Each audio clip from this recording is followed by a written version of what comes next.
In 1985, a full-page photograph appeared in Sports Illustrated magazine. The same issue featured Hulk Hogan on the cover and chronicled Vince McMahon's aggressive strategy to take the World Wrestling Federation national. But it was the centerfold image that stopped readers cold. A man with patches of wild hair sprouting from a mostly shaved head, green and blue face paint covering his features, eyes that seemed to hold no trace of human intelligence. A creature from another time, billed from parts unknown. This was the missing link. A character so bizarre, so utterly committed to its prehistoric premise, that it fooled even people who had known the man behind it for decades. Friends from the wrestling business encountered him in locker rooms and genuinely did not recognize him. The transformation was that complete. But the missing link was not some young newcomer creating a splash. He was a 46-year-old veteran named Dewey Robertson, who had been wrestling for over 2 decades. He had been a clean-cut, handsome babyface in Canada, a technical wrestler known for his scientific approach to the sport. The missing link persona was his desperate gamble for one final shot at stardom. It worked. For a brief, shining moment, the missing link became one of the most recognizable characters in professional wrestling. He main-evented shows across the country. He appeared in Sports Illustrated. He wrestled in Madison Square Garden. He worked for Vince McMahon's World Wrestling Federation during its most explosive period of national expansion. For a man approaching 50, who had spent his entire career in regional territories, it was a remarkable achievement. But the cost was devastating. Behind the face paint and the grunting, non-verbal performances, Dewey Robertson was descending into addiction, depression, and poverty that would haunt him until his death. The steroids that helped him build the missing link physique would contribute to the cancer that killed him. The drugs and alcohol he used to cope would destroy his marriage and nearly take his life. This is the story of Byron James, John Dewey Robertson. The rise, the transformation, the fame, and the tragic fall. Byron James, John Robertson was born on February 28, 1939, in Kitchener, Ontario, Canada. His family called him Dewey, a nickname whose origins even he could not remember in later years. He was the firstborn son of Kenneth and Ethel Robertson, a couple from the Hamilton area whose marriage ended in divorce when Dewey was 15 years old in 1954. By all accounts, Dewey was an intelligent child but a poor student. He attended Westdale High School in Hamilton and showed little interest in academics. What he did show interest in was physical activity. As a teenager, he worked at a golf course in Hamilton and later held various jobs, including salesman, steelworker, and arena manager. None of these careers would stick. The young Robertson was teased and sometimes ridiculed for his slim, lanky physique. It was not until his teenage years that he became interested in physical fitness and bodybuilding. He began frequenting a local gym owned by a former wrestler named Al Spittles. It was there that Dewey Robertson first stepped inside a wrestling ring to learn some basic moves. The bug bit him immediately. He knew what he wanted to do with his life. Robertson's training continued under the guidance of Canadian wrestling legend Whipper Billy Watson, one of the most famous names in Canadian wrestling history. While Watson did not technically start Robertson in the business, he became a mentor figure and would later become the godfather to Robertson's sons. The connection between the two men would last for decades. Dewey Robertson made his professional wrestling debut in 1961. He was 22 years old. For the next several years, he paid his dues, jobbing and gaining experience wherever he could around Toronto and the surrounding territories. He worked for Frank Tunney's Maple Leaf Wrestling promotion based out of Toronto, which was part of the National Wrestling Alliance system. Robertson developed into a solid, technical wrestler. He stood 6 feet 2 inches tall and weighed around 250 to 260 pounds. A good look for the era. Clean-cut and handsome, he built an athletic physique through years of dedicated training. He became a popular babyface in the Toronto area, known for his scientific approach to wrestling and his mastery of holds and counter-wrestling. For the first 17 years of his career, From his 1961 debut until 1978, Robertson kept his nose clean. He drank very little and did not use drugs. He maintained a rigorous workout routine and was well respected by his peers. He even owned his own gym for a period, which supplemented his income when the territories were not bringing in as much money. He had a famous television spot during this era where he tore up a phone book in a supermarket advertisement, showcasing his strength to viewers across Canada. Robertson partnered with whipper Billy Watson to help run a small territory in southern Ontario. Between running the smaller territory and wrestling in Toronto, Robertson was living quite comfortably. He married Gail Sterling, and they had 2 sons, Jason and Mark, both of whom would eventually become professional wrestlers themselves. Family was central to this period of his life. Robertson's first major title victory came in May 1973, when he teamed with Dennis Stamp to win the tri-state version of the NWA United States Tag Team Championship. They held the belts until July 1973, when they dropped them to Alex Perez and El Gran Tapio. It was a solid achievement for a wrestler still establishing himself in the business. In 1973, Robertson left to wrestle in the southern United States and Australia. He had toured Australia in 1972 as a mid-card babyface before returning to Detroit. He came back as the Masked Crusader, a masked character managed by John St. John. The gimmick was built around a crusade to keep wrestling scientific, but the mask did not last long. He was unmasked by the Sheik in a dramatic angle. After being unmasked, Robertson formed a tag team called the Crusaders with Billy Red Lions. The partnership would prove to be one of the most successful of his career. Robertson and Lyons won the Toronto version of the NWA International Tag Team Championship from the Love Brothers, Hartford and Reginald, on June 23, 1974. The Love Brothers regained the belts on September 8th, but Robertson and Lyons won them back on December 29th. They held the belts for over 6 months before dropping the titles to Mike and Pat Kelly in June 1975. Robertson and Lyons had one final reign as champions when they won a rematch on August 24, 1975. In total, Robertson and Billy Red Lions held the NWA International Tag Team Championship 3 times. During one match, Robertson broke his right leg while performing a sunset flip on one of the Kelly twins. It was a serious injury that sidelined him temporarily. He and Lyons also toured Japan in 1977, gaining international experience. In 1979, Robertson made a significant career move. He began wrestling in the NWA promotion Jim Crockett Promotions, the Mid-Atlantic territory based in Charlotte, North Carolina. He worked as a heel for the first time in his career, with legendary Nature Boy Buddy Rogers serving as his manager. Robertson adopted Rogers' signature figure 4 leg lock as his finishing move, adding a more calculated, submission-oriented approach to his heel persona. That same year, back in his home territory, Robertson achieved the greatest singles success of his career to that point. On September 9, 1979, he won a 12-man tournament at Maple Leaf Gardens in Toronto for the vacant NWA Canadian Heavyweight Championship. He advanced by defeating former NWA World Heavyweight Champion Gene Kiniski in the semi-finals before pinning Greg Valentine in the final with his signature figure 4 leg lock. As NWA Canadian Heavyweight Champion, Robertson defended against top competition. He fought both NWA World Champion Harley Race and AWA World Champion Nick Bockwinkel in separate matches in Toronto. Against Bockwinkel, he won with the Canadian Heavyweight title on the line. In a rematch with the AWA title at stake, they went to a draw. Robertson was reportedly offered a contract as NWA World Heavyweight Champion during this period, but the NWA had concerns over his drinking habits. It was a missed opportunity that would haunt him. Robertson held the NWA Canadian Heavyweight Championship for 259 days, until losing it to the Great Hossein Arab, better known as the Iron Sheik, on May 25, 1980 in Toronto. It was a reign that established him as a legitimate main event level talent in the Canadian wrestling scene.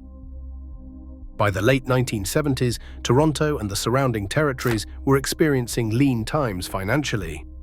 So lean that Frank Tunney, head of Maple Leaf Wrestling, sold off part of the territory to Jim Crockett, head of NWA Mid-Atlantic. This led to a talent exchange that saw many wrestlers traveling back and forth from Toronto to Charlotte, and vice versa.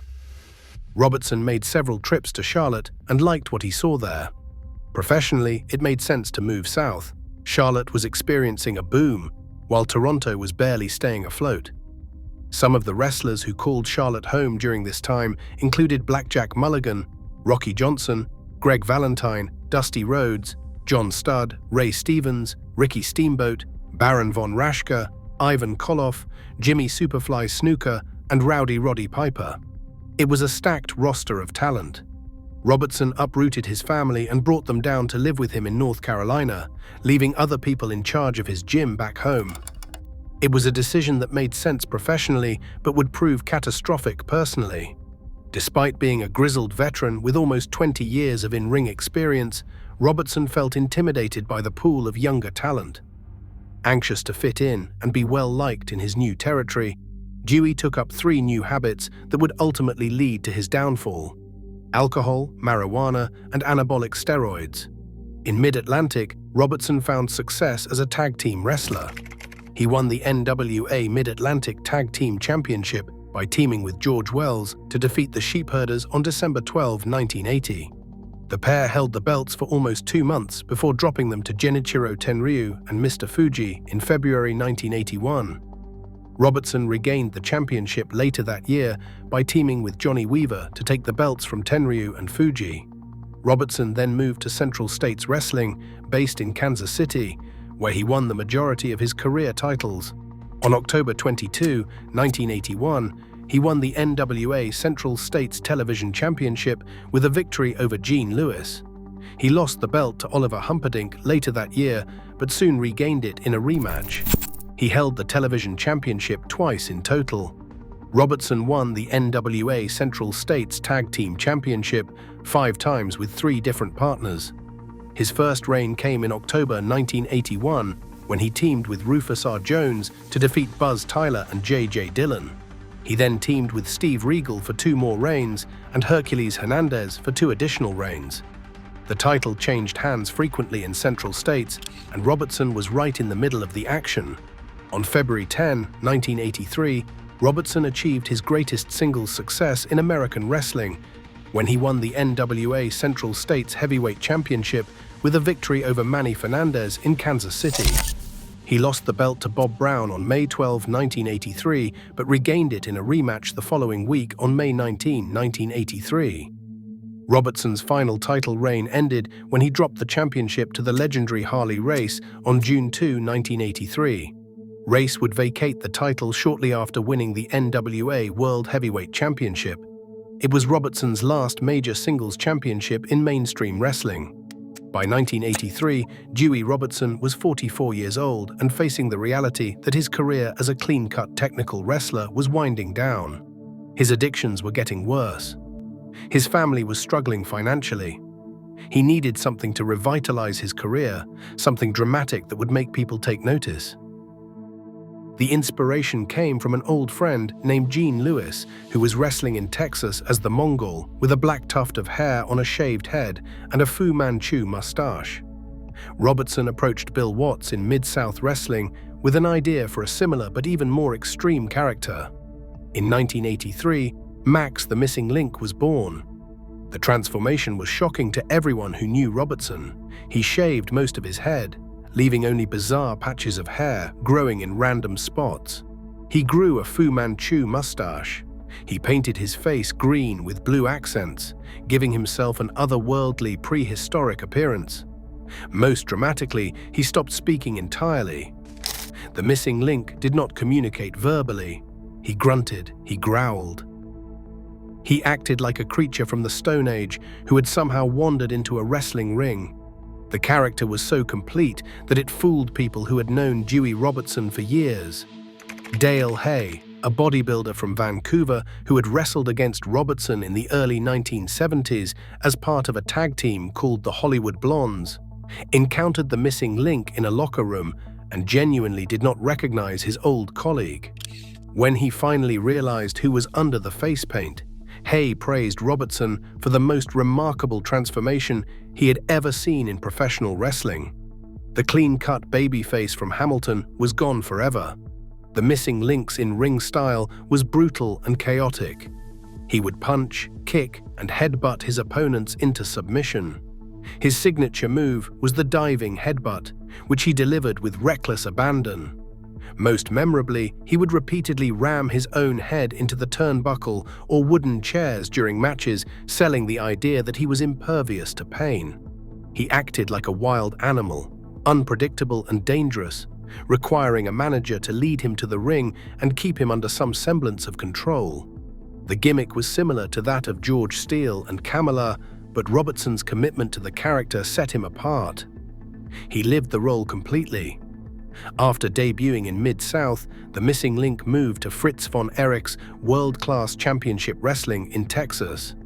He made his official debut on Thanksgiving 1983 under the management of Skandor Akbar as part of the Devastation Inky stable, where he teamed with the equally savage Kamala. The missing link engaged in intense feuds with the popular von Erich family, including Kerry, Kevin, and David von Erich, as well as the fabulous Freebirds. These feuds positioned him as a top heel threat in one of the hottest territories in the country during the early 1980s. Akbar would portray the missing link as misunderstood rather than insane, adding layers to the character. In promos, Akbar explained that the fans' perception of Link as crazy was incorrect. He was simply a primal being operating on instinct. But as Akbar spoke, the subservient missing link would grow visibly frustrated, his anger building, leaving audiences unsure whether this creature could be controlled at all. The missing link also wrestled in championship wrestling from Florida for a short stint, feuding with Bugsy McGraw. He bounced between promotions, building his reputation as one of the most unique and terrifying characters in professional wrestling. By 1985, he had caught the attention of the biggest promotion in the country. A full-page photograph of the missing link appeared on April 29, 1985 in Sports Illustrated. The magazine featured Hulk Hogan on the cover and reported on Vince McMahon's aggressive strategy to take the World Wrestling Federation national. The missing link's photo ended up as the centerfold, bringing attention from all over the country, including Vince McMahon himself. 2 weeks after the Sports Illustrated feature, the missing link made his World Wrestling Federation debut on May 20, 1985 at Madison Square Garden. He was accompanied to the ring by legendary manager Bobby the Brain Heenan and defeated S.D. Jones in less than 2 minutes. It was an auspicious debut in wrestling's most famous arena. During his brief World Wrestling Federation run, most of the missing link's matches were against enhancement talent. He regularly defeated S.D. Jones, George Wells, Rick McGraw, Salvatore Bellomo, Tony Garea, Jose Luis Rivera, Lanny Poffo, and Swede Hansen in squash matches designed to showcase his brutal offense. However, he typically lost when matched against bigger stars. His first recorded loss in the World Wrestling Federation came on July 22, 1985, at the Nassau Coliseum against George the Animal Steele. On July 24 in Buffalo, New York, he lost to Bruno Sammartino by countout. During that match, the missing link busted several of the chairs where the ringside commissioners were sitting, and the incident almost had the World Wrestling Federation banned from the city. On August 18th, he was pinned by Intercontinental Champion Tito Santana at the first ever World Wrestling Federation show in Tampa, Florida. Robertson immediately felt that Bobby Heenan was a bad fit for the missing link character. He believed Heenan did not really understand the gimmick. In September 1985, Heenan traded the missing link and Adrian Adonis to manager Jimmy Hart in exchange for King Kong Bundy. It was a trade that signaled the World Wrestling Federation's lack of long-term plans for the character. While in the World Wrestling Federation, the missing link fought Mad Dog Vachon 3 times with mixed results. His final televised match aired on World Wrestling Federation Primetime Wrestling on November 12, 1985, though it was taped on October 12 at the Boston Garden.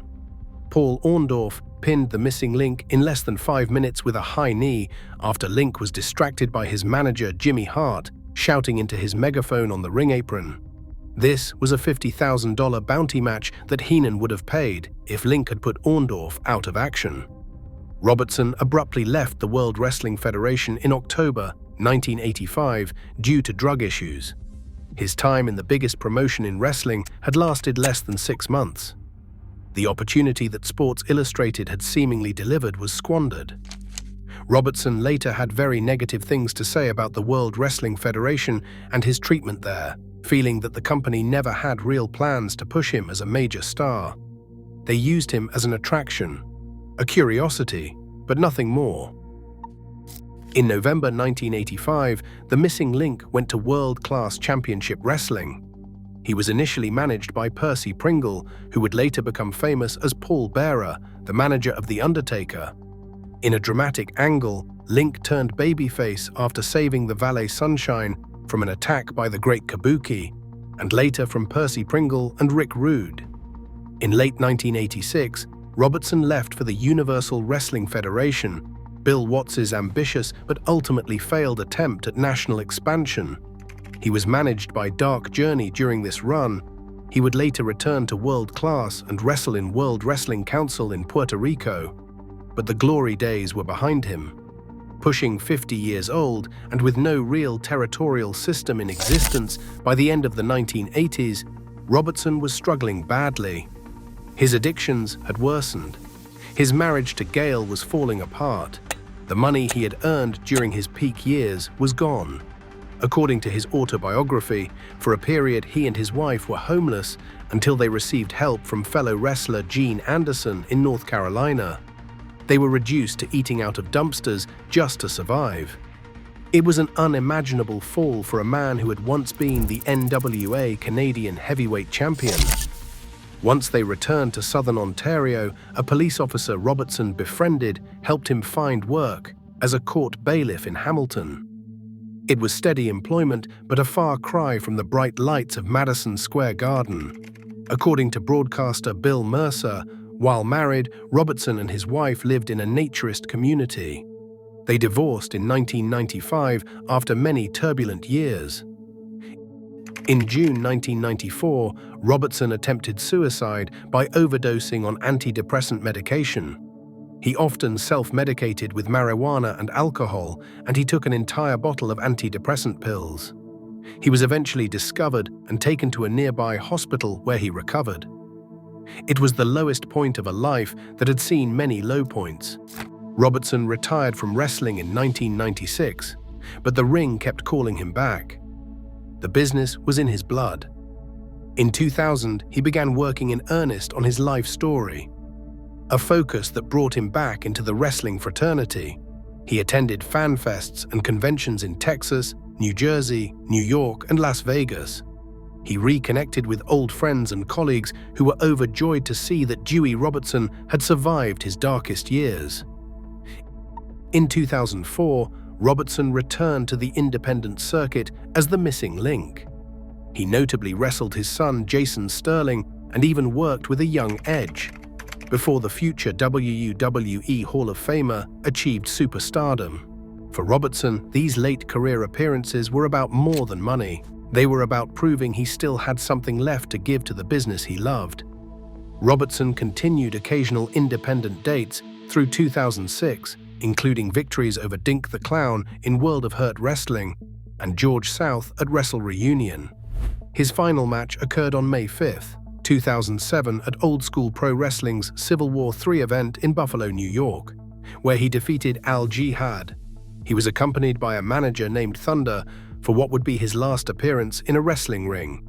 It capped a 46-year career that had spanned multiple promotions and personas.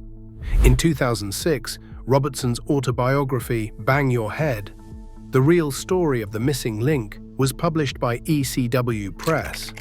Co-authored with Meredith Renwick, the wife of wrestling historian Greg Oliver, the book was a harrowing, brutally honest account of his life in wrestling and his battles with addiction. He discussed his use of steroids, alcohol, and marijuana openly. He admitted to mistreating his wife during his worst periods. He confronted his demons on the page in a way that few wrestlers of his era ever did. The book received positive reviews for its unflinching honesty about the dark side of professional wrestling. The writing of the book was credited with helping Robertson get his life back together. He served on the board of directors for the Canadian Centre for Substance Abuse from 1990 to 1993. In his later years, he mentored inmates on physical fitness and recovery at correctional facilities. He traveled around speaking about the power of faith and being drug-free. The man who had once portrayed a mindless beast had found his voice. The high of the book launch in 2006 was marred by devastating news. Robertson was diagnosed with a recurrence of kidney cancer. He had lost one kidney to cancer in 1993, most likely due to his long use of anabolic steroids. Now the disease had returned. A year after the diagnosis, he entered Hamilton's Henderson Hospital. And there he was told that the cancer had spread to his liver and lungs. He did not leave the hospital again. Byron James John Dewey Robertson died of lung cancer on August 16, 2007. He was 68 years old. His last evening was packed with friends and family who had come to say goodbye. Visitors regularly read Robertson many of the heartfelt email messages from fellow wrestlers and fans that had been sent via wrestling news websites. He died at Henderson Hospital at 3:30 in the morning. Surrounded by those who loved him, in his final hours, he knew he was not forgotten. Robertson was survived by his mother Ethel, his brother Ken, his sons Jason and Mark and their families, and his companion Karen Antoniak. He was buried at Woodland Cemetery in Hamilton, Ontario, the city that had been his home base throughout his life. A small, family-only funeral was held, with a celebration of Dewey Robertson's life for friends and fans following a few weeks later. Following his death, tributes poured in from the wrestling community. Percy Pringle, who had managed Robertson in Texas and later became pallbearer, wrote the foreword to Bang Your Head. He credited Robertson as one of his mentors and said he probably would not still be in the business without Dewey's guidance. Rocky Johnson, the father of Dwayne, "The Rock" Johnson, praised Robertson for his honesty about his substance abuse problems. Colleagues described Robertson as a wild man whose missing link gimmick showcased his athleticism and storytelling ability. Scott D'Amore noted his versatility across different personas. Others highlighted his influence on independent promotions and his role in mentoring younger talent, cementing his reputation as a resilient figure in the sport. The missing link persona has been recognized posthumously for shaping subsequent wild man archetypes in professional wrestling. His face-painted, feral style served as a template for characters emphasizing primal intensity over technical prowess. George Steele and Kamala followed similar paths, but the missing link's commitment to the character remains legendary. He was so deeply immersed in the role that he fooled people who had known Dewey Robertson for decades. When fans saw the missing link, they did not see a 45-year-old journeyman wrestler desperate for one last shot at fame. They saw a creature from the Stone Age brought to life in the squared circle. Dewey Robertson's championships and accomplishments span nearly 3 decades of professional wrestling. He won the NWA Canadian Heavyweight Championship in Toronto by defeating Gene Kiniski, Ken Patera, and Greg Valentine in a tournament in September 1979. He held the title for 259 days. He won the NWA International Tag Team Championship in Toronto 3 times with partner Billy Red Lyons between 1974 and 1975. He won the NWA United States Tag Team Championship in the Tri-State Territory with Dennis Stamp in May 1973. He won the NWA Mid-Atlantic Tag Team Championship twice, first with George Wells in December 1980 and then with Johnny Weaver in 1981. In Central States Wrestling, Robertson won the NWA Central States Heavyweight Championship twice in 1983, defeating Manny Fernandez and Bob Brown. He won the NWA Central States Television Championship twice in 1981 and 1982. He won the NWA Central States Tag Team Championship 5 times with 3 different partners: Rufus R. Jones, Steve Regal twice, and Hercules Hernandez twice. Pro Wrestling Illustrated ranked Robertson number 292 of the 500 best singles wrestlers during their PWI Years retrospective in 2003. While not a main event star nationally, his regional success and longevity in the business earned him respect from peers and historians alike. Dewey Robertson's story is one of transformation and tragedy. He spent 2 decades as a respected technical wrestler before reinventing himself as the missing link at age 44, achieving his greatest fame through a character that masked his own identity so completely that lifelong friends did not recognize him. But the cost of that transformation was immense. The steroids that helped him build the missing link physique contributed to the kidney cancer that would eventually take his life. The drugs and alcohol he used to cope with the pressures of reinvention nearly destroyed his family and his sanity. He went from Madison Square Garden to eating out of dumpsters in the span of a few years. Yet Robertson found redemption in his final years. He got clean. He wrote honestly about his struggles in a book that continues to resonate with wrestling fans and those battling addiction. He mentored others battling addiction. He reconnected with the wrestling community that had been his life for nearly 5 decades. When he died, he was surrounded by family, friends, and messages of love from fans and fellow wrestlers around the world. The man who had portrayed a creature incapable of speech found peace through telling his story. The missing link terrified audiences with his wild, unpredictable behavior. But Dewey Robertson's real story was even more compelling than any wrestling character. It was a story of ambition and desperation, of fame and ruin, of addiction and recovery. It was a story that could only have happened in the strange, brutal, beautiful world of professional wrestling. Like this video and subscribe for more hard-hitting territory wrestling videos.